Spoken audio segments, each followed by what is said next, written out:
로맨 찬양대원들이 체육대회 많이 오셨는데 응원을 하도 열심히 하시길래 제가 말렸습니다. 너무 고함 지르다가는 오늘 집에 아침에 찬양 안 되니까 살살하라고 그러니까 열심히 응원하시는데도 찬양도 이렇게 잘했습니다. 감사하고요. 사도행전 8장에 보면은 조금 이상한 얘기가 있습니다. 스데반의 순교로 이 성도들, 사도들 전부 다 흩어져서 전도를 하게 되는데 이 사마리아 성에 빌립이라는 집사가 들어가서 전도를 합니다. 그래서 빌립이 들어가서 사마리아 성에 전도하니까 이 사마리아 성 사람들이 예수를 많이 믿었습니다. 그리고는 다 우리가 예수 믿겠다 그러고 전부 다 고백가 돌아오는 어떻게 참 기적적인 사건이 일어납니다. 그래서 이 예루살렘 교회가 사마리아의 빌립 집사가 가가지고 전도해가지고 교인이 많이 불어났다는 소리를 듣고 베드로와 요한을 파송을 합니다.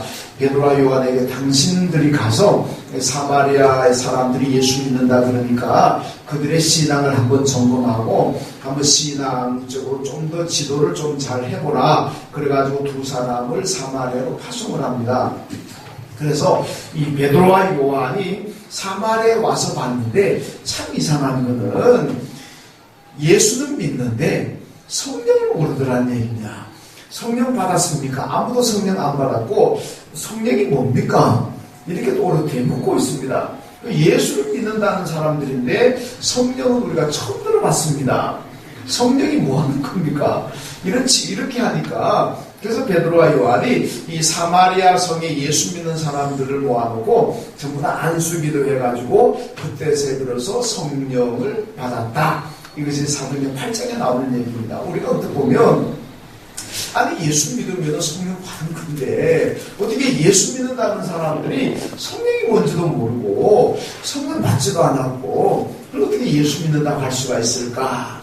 이제 그렇게 우리가 좀 의아해할 수가 있습니다. 근데 이 사마리아 사람들은 쉽게 말하면은 성령 받고 예수 믿은 것이 아니라 성령 받고 예수를 아는 사람들이 아니라 빌립이 와가지고 여러 가지 기적을 일으킵니다. 병자도 고치고 이 마귀 귀신도 쫓아내고 이런 능력을 행하는 걸 보면서 사마리아 성 사람들이 그 빌립의 기적과 능력을 보고 예수를 믿었다는 겁니다. 예수를 믿겠다고 나섰다는 거죠. 근데 성령은 받지 않았더라. 바로 이 말씀을 해서 참된 신앙이라는 것은 우리가 어떤 능력을 보고 어떤 일어나는 현상들을 보고 내가 예수를 안다, 예수 믿는 것이 아니라 우리는 성령을 받고 그리고 성령에 의해서 예수가 나의 주님으로 고백이 되어지고 성령에 의해서 우리가 믿음 생활을 해야만 그게 진짜 믿음이다. 그러니까 초대교회 같은 데는 뭐 기적이 많이 일어나잖아요.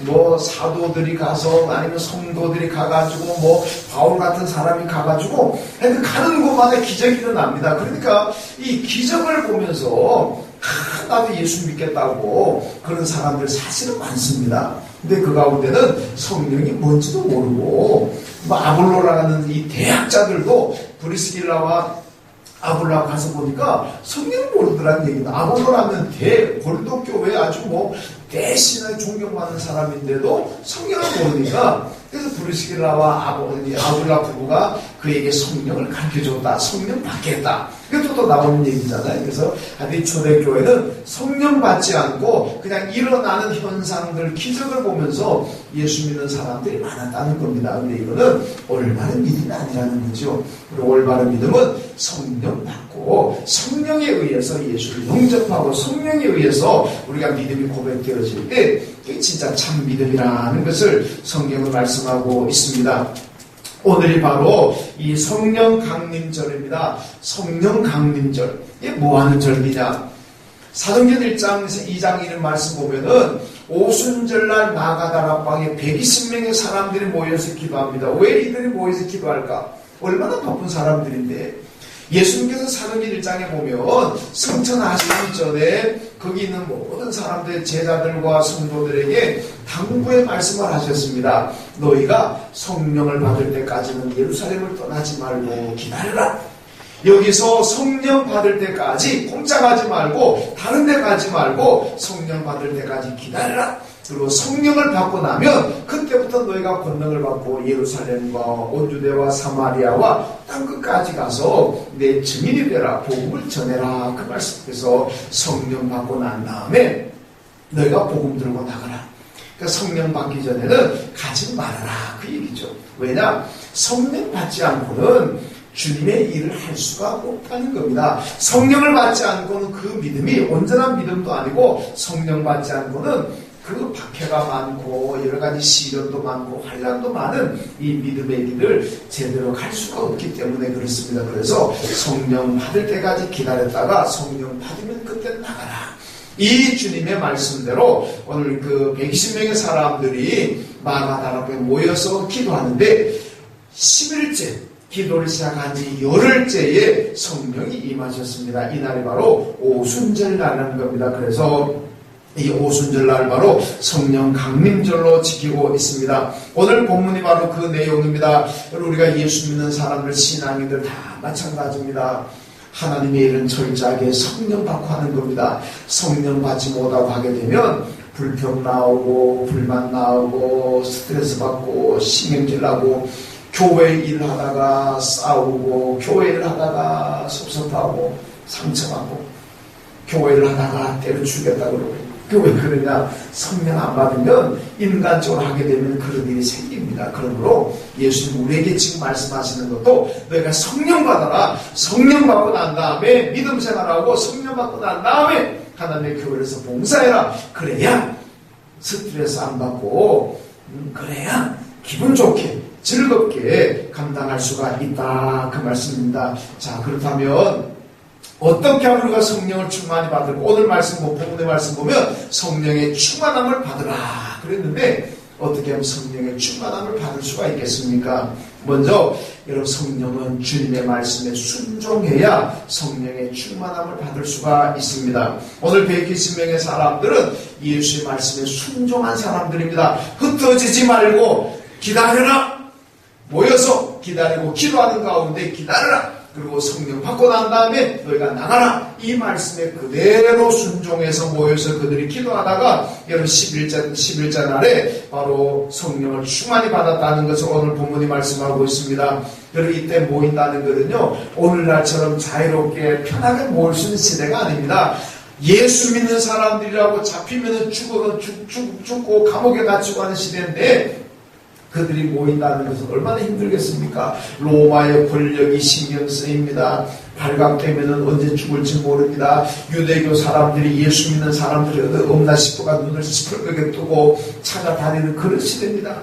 여러분 바울이 보세요. 바울이 예수 믿는 사람이 다마스커스에 있다 그러니까 거기까지 잡으러 가잖아요. 이게 바로 그 당시입니다. 그러니까 이 예수 믿는 사람들이 모여있다는 정보가 새나가면 언제 누구한테 붙잡혀가지고 죽을지 모릅니다.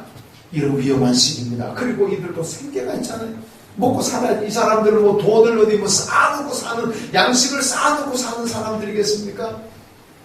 이래가지고 로마 정부에 많이 빼앗기고 이 세리라는 사람들이 더 많이 거둬가지고 자기 찾고 가죠. 이래저래 힘든 시기입니다. 이들이 모인다는 건요 생명을 걸어야 될 정도입니다. 그런데도 어떻게 합니까? 주님 말씀에 순종해서 모이더란 얘기죠.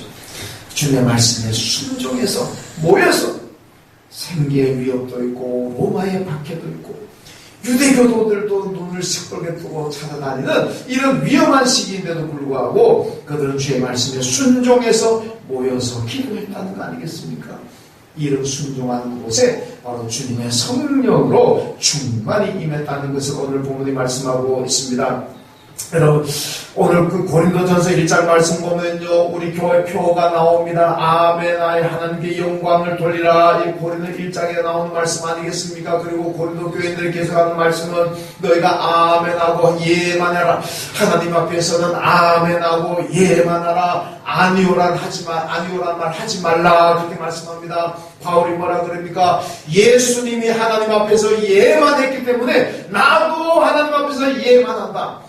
여러분들도 예수님처럼 나처럼 하나님의 일에 하나님 앞에서 예라고만 하라니 아니요 아니요 하지 말고 예만 하라. 이게 여러분 성경의 말씀 아니겠습니까?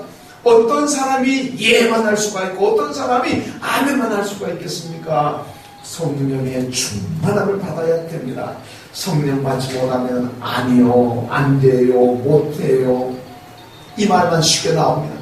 성령 받은 사람은, 성령으로 충만한 사람들은 예, 아멘, 내가 힘들지만은, 내가 자신은 없지만은 하나님께서 내게 힘을 주시고 내게 지혜 주시고 내게 감당할 수 있는 능력을 주실 줄로 믿고 예 하겠습니다. 성령의 충만함을 받은 사람들만이 아멘, 예 라고 할 수가 있는 거예요. 성령의 충만함을 받지 못하면 아니요, 안 돼요, 못해요, 이런 말이 더 쉽게 나오게 된다는 사실입니다. 이런 마리아는요, 처녀의 몸이지만은 아기 예수를 잉태합니다. 이게 당시 유대법으로 따지면 돌에 맞아 죽어야 됩니다. 결혼하지 않은 처녀가 아이를 낳는다는 것은 이건 곧 죽음입니다. 그런데 마리아가 뭐라고 합니까? 하나님의 사자가 와서 얘기할 때 예, 알겠습니다. 내가 비록 이 아이를 낳음으로써 설령 돌에 맞아 죽는 아니더라도 이것이 하나님의 말씀이라면, 하나님의 뜻이라면 주의 계집종이 그대로 순종하겠습니다. 아멘. 그리고 받아들입니다. 여러분, 아이 낳다가 죽을지도 모르는데 세상에 날벼락도 이런 날벼락이 어디 있겠습니까? 그런데도 그게 하나님의 뜻이라 그러니까, 하나님의 말씀이라 그러니까 예, 내가 돌에 맞아 죽는 한이 있더라도 순종하겠습니다. 그래서 마리아는 경건한 여인으로 존경을 받습니다. 그런데 가톨릭은 너무너무 존경한 나머지 이 마리아를 중보자의 위치에 올려버렸습니다. 예수의 자리에다가 마리아를 올려버렸습니다. 이건 오히려 마리아를 못되게 하는 겁니다. 경건한 여인, 존경받아야 할 그 마리아를 예수의 자리에 올림으로써 오히려 욕을 보이고 제목을 듣는 그렇습니다. 마리아는 그저 우리가 경건한 여인이지 그가 예수님처럼 중보자의 위치에 오를 수 있는 분은 아니라는 겁니다. 오히려 캐톨릭이 마리아를 너무 좋아해서 그런지는 모르겠습니다만은 잘못하고 있다, 마리아가 욕되게 하고 있다는 것을 볼 수가 있어요. 그가 하나님 말씀에 생명으로 순종한 여인인데 존경함으로 끝나야지. 예수님과 같은 자리에 올려놓는다는 것은 참 잘못되었다 하는 걸 보기 때문에 어디든 간에 그의 순종은 우리가 볼 수 있어야 되고 그의 순종을 우리가 배워야 된다는 말씀입니다. 사무엘상 15장 말씀 보면요, 이스라엘이 출애굽할 때 보면은 이 아말렉 족속이요 이스라엘 행진대열의 후미를 공격했습니다. 행진대열의 후미는 누가 있습니까? 노약자들입니다. 환자, 병자들입니다. 아이들입니다. 부녀자들입니다. 어디든지 간에 행진의 맨 앞에는 정년본 남자들, 장정들이 앞에 서고 병자, 연로자, 나약자, 여자, 아이들은 힘이 없다 보니까 그 행진의 후미로 나갈 수밖에 없습니다. 그런데 아말렉이 후미를 공격해버렸습니다. 하나님께서 보실 때는 너무 악하다, 너무 비열하다는 거죠. 이럴 수가 없다. 아무리 전쟁을 하더라도 뭐 심사적으로 하는 뭐가 최선의 기본 지켜야지 어떻게 싸울 줄도 모르는 그 병자, 노인들, 부녀자, 아이들을 공격할 수가 있느냐. 하나님께서 보실 때는 너무나 비열한 겁니다. 그래서 모세에게 또 요소에 하나님 말씀하신 너희가 가나안 땅 들어가거든 아말렉 쪽을 전부 다 진멸해버리라. 이런 비열하고 비겁하고 악한 자들은 전부 다 진멸을 해라. 반드시 진멸하라는 명령을 합니다. 그래서 결국 사울왕 시대에 와가지고 하나님께서 진멸하도록 만듭니다. 이 사울왕에게 아말렉 쪽을 전쟁을 나갈 때 하나님께서 가면은 다 진멸, 어떤 것도 남기지 말아라 그랬거든요. 근데 사울이 가서 하나님의 도우심으로 아말렉을 다 이겼습니다. 그리고 다 진멸하려고 보니까 야, 이거 뭐 소를 보니까 살도 적고 기름진 소도 많지요.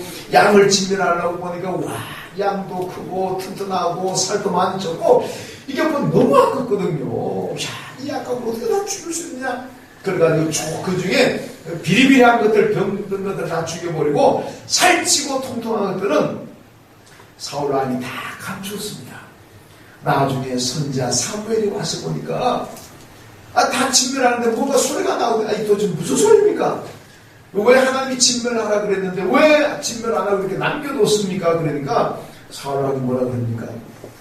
백성들이 하나님께 좋은 놈들은 하나님께 제사 드리자고 남겨두자 그래가지고 나는 다 진멸하려고 그랬는데 백성들이 하나님께 드리자 그러면서 그래서 좀 남겨놨다고. 그때 사울이 뭐라 그럽니까? 왕이요, 순종이 제사보다 낫습니다. 순종하는 것이 제사에 아무리 좋은 재물을 가지고 제사 드린다고 하더라도 순종함이 없다면 하나님께서 기뻐하지 않습니다. 그것 때문에 사울 왕이 결국 왕위에서 쫓겨나게 되는 그런 계기가 되었다는 말씀입니다. 여러분, 사울 왕이요, 하나님께 순종할 때는 성령이 그에게 충만히 임했습니다.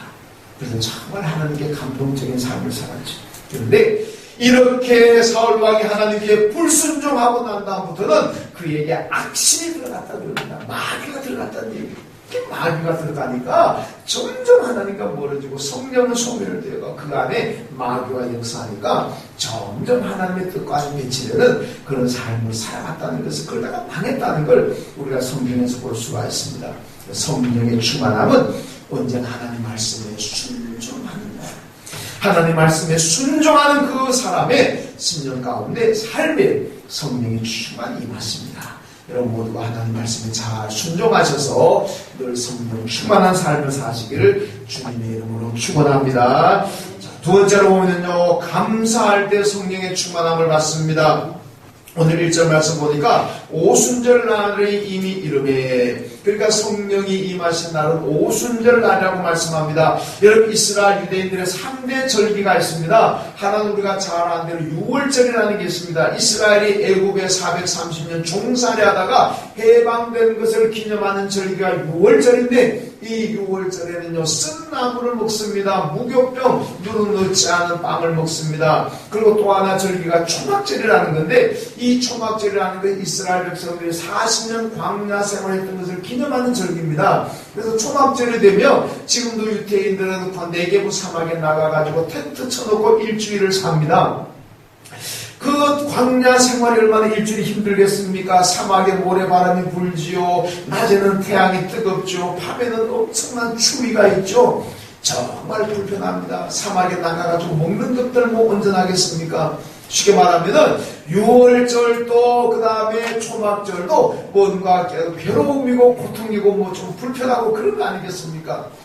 그런데요, 또 3대 절기 가운데 하나가 오순절인데 이 오순절은 뭐냐? 1년 동안에 추수한 것을 놓고 하나님께 감사하는 절기입니다. 오늘날로 말하는 추수감사절입니다. 오순절이라는 것은 이스라엘 백성들의 추수가 끝나고 그 수확물을 가지고 하나님 감사합니다, 하나님의 축복으로 우리가 이렇게 수확을 많이 했습니다. 추수감사절 아니겠습니까? 이 3대 절기 가운데 오순절은 감사하고 기뻐하는 그런 절기라, 그런 얘기입니다. 이 감사하는 절기인 오순절날에 여러분 성령이 충만히 임했다는 말씀입니다. 이 말씀의 메시지가 무엇입니까? 성령이 임하는 곳은요, 감사하는 곳입니다. 불평불만하는 곳에 성령이 임하지 않는다는 얘기입니다.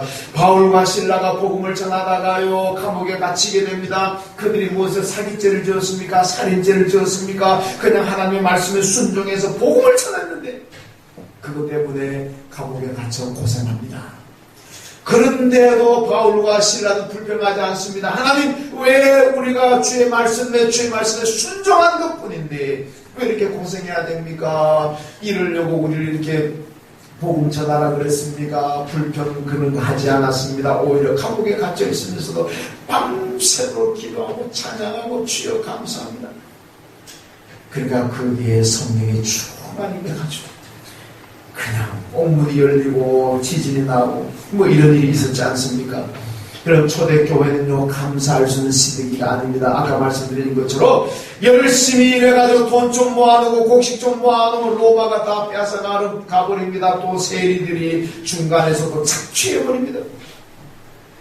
그러면서 세금을 과중하게 봅니다. 하루 밥 세 끼 먹고 살아간다는 게 얼마나 힘든 건지 모릅니다. 그게 무슨 감사가 있겠습니까? 그런데도 그들이 감사합니다. 그게 성령이 임하더란 말씀. 여러분, 오병이의 기적 현장을 보십시오. 그 빈들을 한번 생각해 보세요. 남자와 여자와 아이를 제외하고 남자 장정만 5,000명이라 그랬습니다. 그렇다면은 아마 제가 볼 때는 2만 명은 넘을 겁니다. 거기다가 여자들 플러스하고 아이들 플러스하고. 그러면요, 아무리 못해도 2만 명이 넘을 겁니다. 2만 명이 넘은 모인 사람들에게 보리떡 5개, 물고기 2마리, 한 어린 아이의 도시락. 이게 얼마나 작습니까? 어디다 갖다 붙일 겁니까? 그게 무슨 감사가 있겠습니까? 그런데도 우리 주님은 그 2만 명이 넘는 사람들 앞에서 보리떡 5개, 물고기 2마리 가지고 하나님한테 감사하잖아요. 하나님 감사합니다. 감사 기도를 드리고 나니까 그게 그 사람들 다 먹고 12강주리가 남았더라. 여러분, 기적이 일어났습니다. 이게 뭐냐? 감사한 곳에 그런 기적이 있다는 말씀입니다. 19세기 러시아 최고의 작가라고 불림을 받는 도스토옙스키가 있습니다. 이 사람이요 28세에 사형 선고를 받았습니다. 사형 집행하기 전에 이 집행관이 이 도스토옙스키에게 얘기합니다. 당신에게 5분의 시간을 주겠다. 5분 동안 할 말 있으면 마지막으로 해라. 그러니까 이 사람이 얘기합니다. 이분은 자신의 죽음을 슬퍼하는 자들에게 인사했고, 또 이분은 지금까지 자기를 인도하신 하나님께 감사를 드렸고, 마지막 1분은 이 땅의 아름다움을 보고 하나님께 감사했습니다. 하나님, 이렇게 아름다운 세상 주시고 아름다운 세상에 살다가 가게 하시니 감사합니다. 5분의 시간이 끝났습니다. 사형을 집행하려고 하는 순간에 황제의 특별 사면령이 떨어졌습니다. 그래서 이 도스토옙스키가 기적적으로 살아났습니다. 이후에 그는 기독교 색채가 짙은 죄악벌이라든지 까라마초프가 형제들이라든지 이런 세계적인 불후의 명작을 남겼습니다.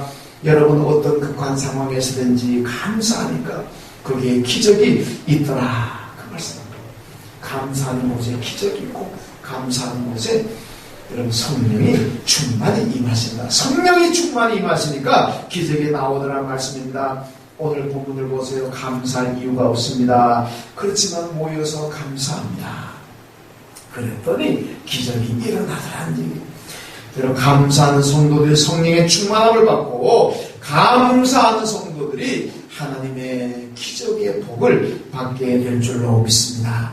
오늘 성령 강림절 맞으면서 여러분 늘 감사하며 사십시오. 여러분들 삶 가운데 성령의 충만함이 늘 있기를 주님의 이름으로 축원합니다. 자, 그렇다면 성령을 충만히 받은 결과가 무엇이겠습니까? 오늘 말씀 보면요, 방언이 터지더라. 오늘 말씀 보면요, 10개가 넘는 나라의 사람들이 모였는데, 그런데 방언을 하니까 이 사람 다 자기 나라 말로 알아듣더란 얘기예요. 여러분, 방언을 보면요, 사도행전에 방언이 있고 고린도에 방언이 있습니다.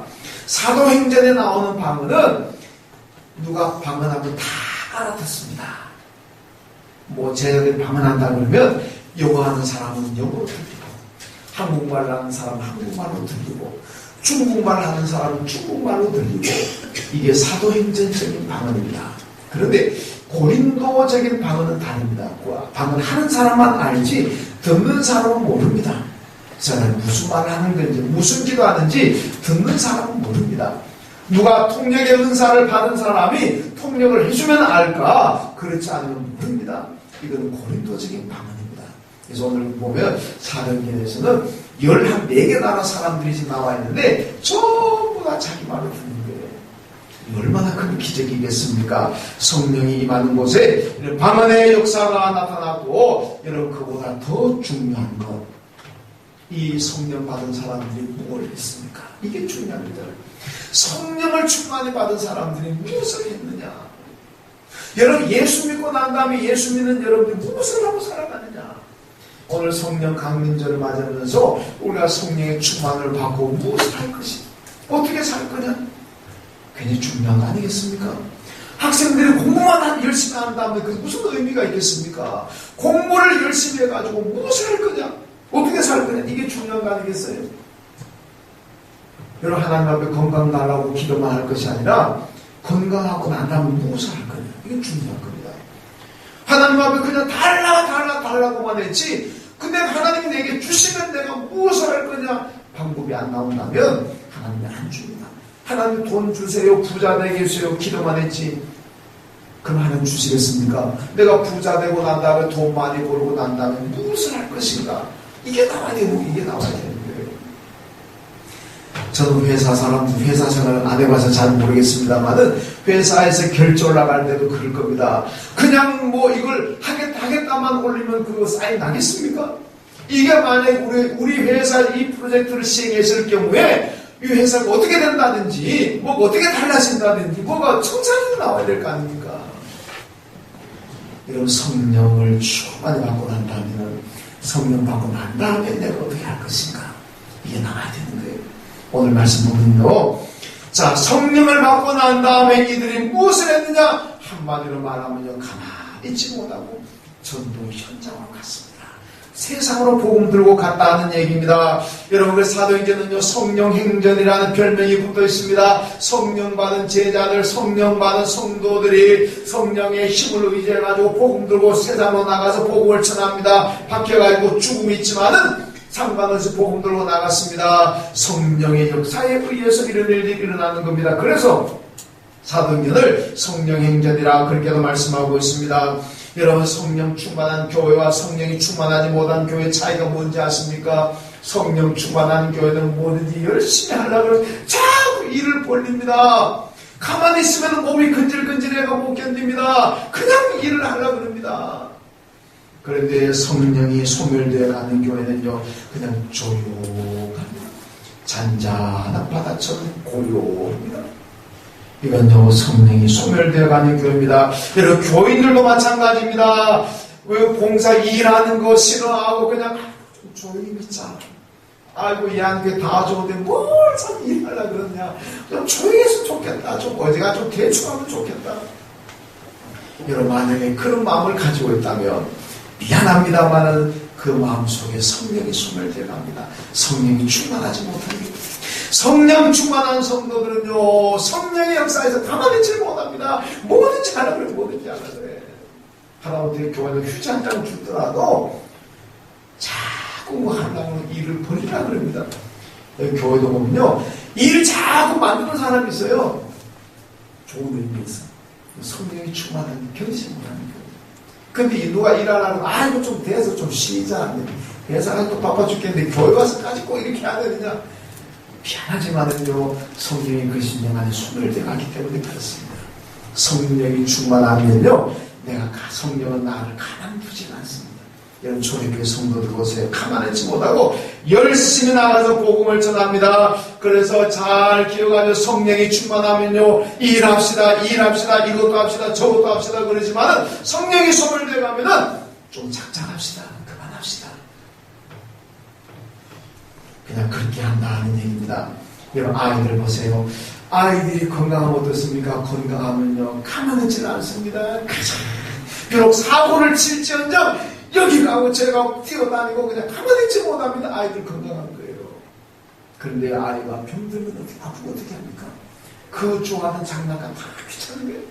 아프면은요, 홍닭 사줄게 그래도 싫다고 안 먹으려고 합니다.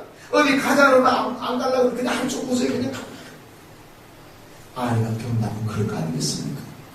오늘 교사 주일입니다. 교사 여러분들, 아이들이 주일날 나와서 열심히 떠들고 돌아다니고 하면요, 한편으로 좀 마음이 걸리겠죠. 예배 시간 분위기 흐르니까. 그러나 또 한편으로 보면, 저는 건강한 아이구나. 그것도 감사하잖아요. 아이들 교회다가 예배 드릴 때 가만히 있으면요, 그건 나쁜 아이입니다.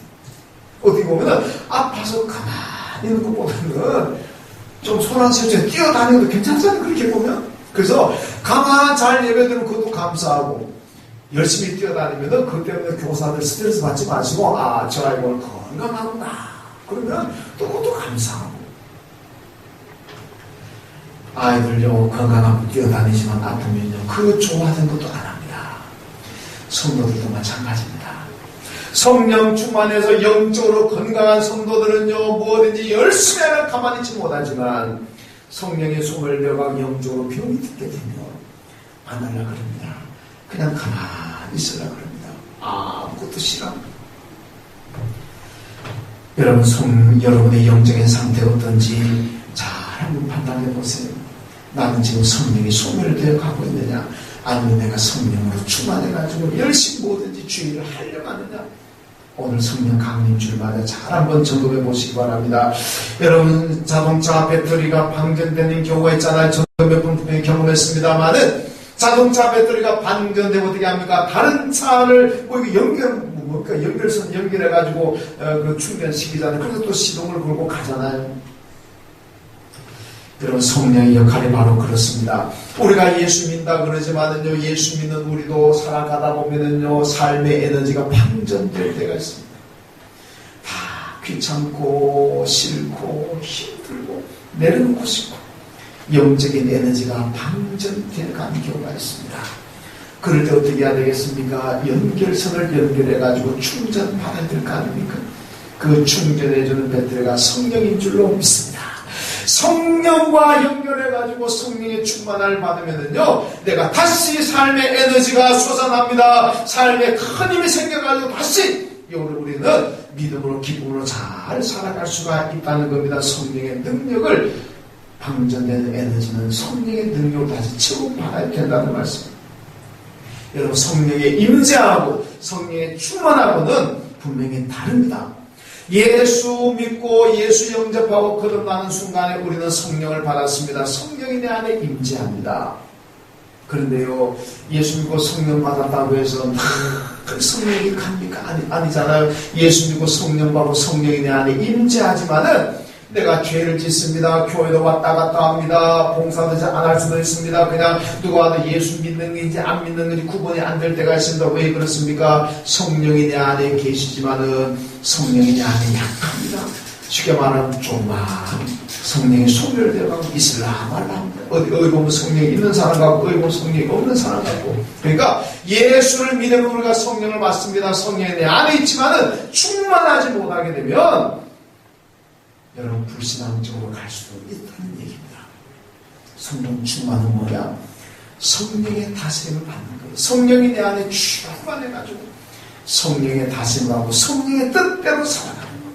이게 성령 충만입니다. 그러니까 성령 받는 거는 예수 믿음 받지만은 충만은 우리가 예수 믿으면서 기도해야 되고 사모해야 되고 그래야 성령 충만히 받는 거예요. 그러면은 내 삶이 기쁨이 있고 축복이 있다는 말씀입니다. 여러분, 이제 삼계탕 드셔보셨잖아요. 이제 뭐 여름 들어가면 삼계탕도 좀 드실 터인데, 이 삼계탕 할 때 보면 닭을 어떻게 합니까? 안에는 내장을 다 끄집어내버리고 그 안에다가 쌀도 넣고 무슨 뭐 찹쌀도 넣고 인삼도 넣고 대추도 넣고 뭐도 넣고 그래가 딱 봉해가지고 삶아내잖아요. 그럼 그게 보약 아니겠습니까? 여름 보양식이라 그러잖아요. 여러분, 우리의 삶이 내 안에는 다 끄집어내야 됩니다. 내 안에 탐욕과 욕심들, 죄악의 유혹들 다 세속적으로 다 끄집어내고 그 안에 뭐로 채워야 됩니다. 예수로 채우고 성령으로 채워야 될 줄로 믿습니다. 그러면 내 삶이 보약 같은 삶입니다. 바울이 골로새서 1장 24절에 뭐라 그럽니까? 그리스도 예수의 남은 고난을 내 몸에 채우노라 그랬습니다. 여러분, 바울은 어떻게 능력 있는 삶을 살았습니까? 자기 안에 예수로 채웠다는 겁니다. 여러분, 삼계탕 비유가 좀 맞는지 모르겠습니다만은 탕을 다 비워내고 그냥 좋은 걸로 채워넣는 것처럼 바울은 자기 안에 있는 거 다 비워내고 거기 예수로 채웠습니다. 그러니까 성령이 충만해가지고 성령의 다스림을 받는 그런 신앙인으로 살아갈 수가 있었습니다. 여러분, 생각과 삶이 예수로 채워질 때에 성령이 충만합니다. 이럴 때 이런 보약 같은 정말 은혜로운 그런 복된 삶을 살아갈 수가 있습니다. 오늘 여러분, 성령 강림절을 마시면서 여러분의 성령이 다 예수로 채워져서 그래서 성령의 충만한 그런 삶을 살아가시길 주님의 이름으로 축원합니다. 기도하겠습니다. 하나님 아버지, 감사합니다.